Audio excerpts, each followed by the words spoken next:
大家好，又係我傳統文化研究中心精要堂二喜先生向大家分享下星期2026年2月15日至2月21日12生肖運程生活建議，涵蓋事業、財運、感情和健康4個方面。用生肖大方向來看，和上周的內容確實會顯得差不多。原因是生肖運程屬於大框架，變化通常要靠天干地支的周次流轉才會顯示出差異。上一周2月8日至14日屬於丙寅月初段，木火漸旺；而這一周2月15日至21日進入丙寅月中段，己卯日交替，木氣更強，火勢持續，土金相對弱，水受壓。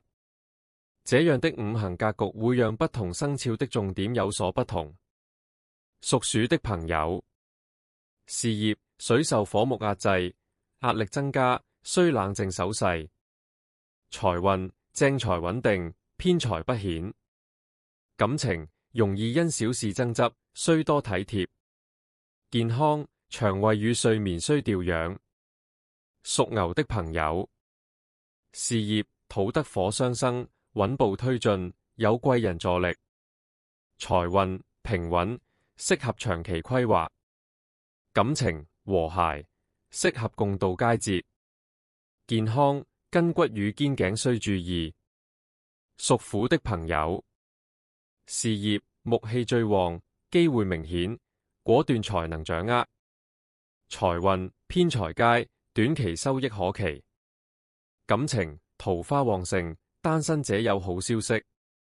健康血壓與情緒需平衡。屬兔的朋友，事業木旺過盛，容易急躁，需耐心。財運收支平衡，避免過度消費。感情穩定，多溝通更好。健康注意眼睛與肝臟。屬龍的朋友，事業土得火助，有突破契機。財運正財良好，偏財需謹慎。感情甜蜜，適合計劃未來。健康飲食需均衡。屬蛇的朋友，事業火旺助力，表現突出，但易生爭執。財運平平，不宜冒險。感情需耐心經營，避免急躁。健康呼吸系統需保養。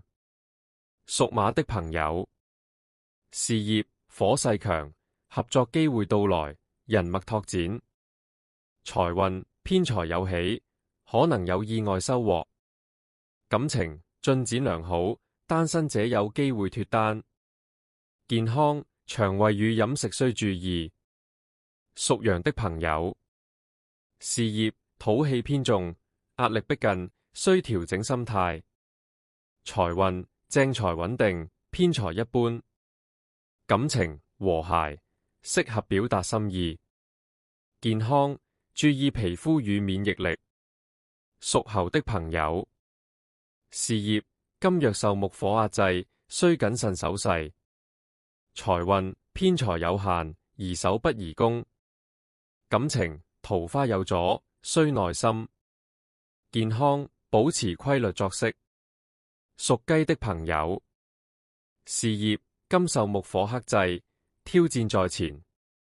財運正財穩定，偏財不宜冒險。感情需包容，避免爭執。健康注意腸胃與飲食。屬狗的朋友，事業土得火助，事業順利。財運良好，適合儲蓄規劃。感情甜蜜，感情增進。健康注意牙齒與口腔。屬豬的朋友，事業水受火木壓制，需謹慎行事。財運偏財佳，但要小心風險。感情和諧，單身者有好緣分。健康注意消化系統。